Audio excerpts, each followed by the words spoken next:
আগের তুলনায় অনেক ছোট হয়েছে। দেখা যায় কয়টা ছড়ি হয়েছে সেটা আপনাদেরকে একটু দেখাই। এই যে একটা, দুইটা, তিন। আসসালামু আলাইকুম, কী অবস্থা সবার, কেমন আছেন? আশা করছি সকলে ভালো আছেন। তো আজকের ভিডিওটা আমাদের এই কলা বাগান নিয়ে। তো অনেক দিন থেকে ভিডিও আপলোড করি নাই, আর আমার আগের একটা চ্যালেঞ্জ ছিল, সেটা হচ্ছে রিমুভ হয়ে গেছে। জানি না কী কারণে রিমুভ হয়েছে। তো আজকে আবারও নতুন করে ভিডিও স্টার্ট করলাম। তো এই কলা বাগানের বিষয়ে আমি আমার যে আগের চ্যানেলটা ছিল সেখানে অনেক ভিডিও শেয়ার করেছি। তো আপনারা অনেকেই দেখেছেন। তো এই কলার বাগানটা হচ্ছে 1.5 বিঘা মাটিতে, ঠিক আছে। এর আগে যে কলাটা ছিল সেই কলার বাগানে হচ্ছে বিক্রি করছিলাম প্রথমত হচ্ছে 300 থেকে 350 টাকা করে একটা ক্যান। মোটামুটি আপনার 1,20,000 থেকে 30,000 টাকা বিক্রি করেছিলাম এই 1.5 বিঘা মাটিতে। আর এটা হচ্ছে চিনি চাম্পা কলার বাগান, যেই কলাতে হচ্ছে কোনো রোগ হয় না, ঠিক আছে। আর যেটা মানিক আছে ওইটার দাম একটু বেশি, বাট ওইটাতে অনেক পরিমাণে হচ্ছে রোগ হয়। দেখা যায় অনেক সময় গাছ ফেটে যায়, গাছ ফেটে দেখা যাচ্ছে আপনি 1 বিঘা কলা লাগালেন, দেখা যাচ্ছে তার মধ্যে আপনার 100-150 গাছ একদম নষ্ট হয়ে যায়।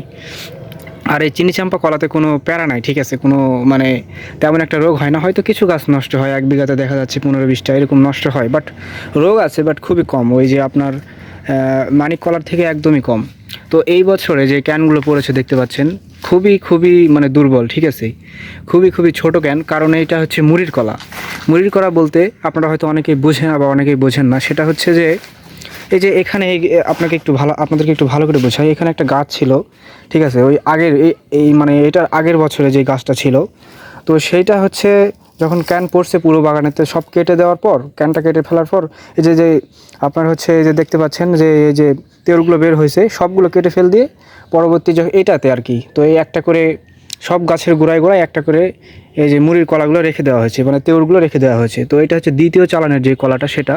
তো এই কারণে হচ্ছে এই যে দেখেন কলার অবস্থা, কলার ক্যান তেমন একটা ভালো হয় নাই, খুবই ছোট ক্যান হয়েছে, ঠিক আছে। তো তারপরে এই বছরে যে মানে তারপরে চিন্তাভাবনা আছে, যদি হচ্ছে আপনার গরমের মধ্যে ওঠে তাহলে দাম একটু বেশি পাওয়া যাবে, কিন্তু মনে হয় না এই বছরে হচ্ছে আপনার গরমের মধ্যে এই কলাটা উঠবে। কারণ এটা হচ্ছে এই যে দেখেন এখনই পুরোপুরি জমিতে ক্যান পড়তে শুরু হয়ে গেছে। দাঁড়ান আপনাদেরকে একটু ভালো করে দেখাই। এই যে দেখেন, একটু মনোযোগ সহকারে দেখলেই বুঝতে পারবেন। সেটা হচ্ছে যে পুরোপুরি জমিতে দেখেন ক্যান পড়তে শুরু হয়ে গেছে। একটু জুম করে দেখায় আপনাদেরকে। আর এই বছরে মুড়ির কলা আপনাদেরকে বললাম একটু আগে, এই কারণে ক্যানটা আগের তুলনায় অনেক ছোট হয়েছে। দেখা যায় কয়টা ছড়ি হয়েছে সেটা আপনাদেরকে একটু দেখাই। এই যে একটা, দুইটা, তিনটা, চারটা, পাঁচটা, ছয়টা, সাতটা, আটটা, নয়টা এই বছর দেখেন কম বেশি সবগুলোতেই 9টা থেকে 10টার মতো ছড়ি পড়ছে। এই কারণে কলার দামটা কম হবে এই বছরে, ঠিক আছে। বাট মোটামুটি পুরো যে জমিতে একদম ক্যান পড়া শুরু হয়ে গেছে। তো পরবর্তী ভিডিওতে আপনাদেরকে আবারও জানাবো যে হচ্ছে 1.5 বিঘা মাটিতে কতগুলো কলা লাগাইছি। তো এইটা ফার্স্ট ভিডিও যেহেতু এই চ্যানেলের, তো এই কারণে সব কিছু ডিটেলসে বলতে চাই না, অনেক বড় ভিডিও হয়ে যাবে। তো যাই হোক, আপনারা আমাকে একটু সাপোর্ট করবেন। তো এখন থেকে আবারও নিয়মিত রেগুলার হচ্ছে গ্রামের বিষয়ে সব কিছু ভিডিও আপলোড করার চেষ্টা করব, ঠিক আছে। তো দেখেন এই হচ্ছে আপডেট আমাদের এই কলার বাগানের 1.5 বিঘা মাটি।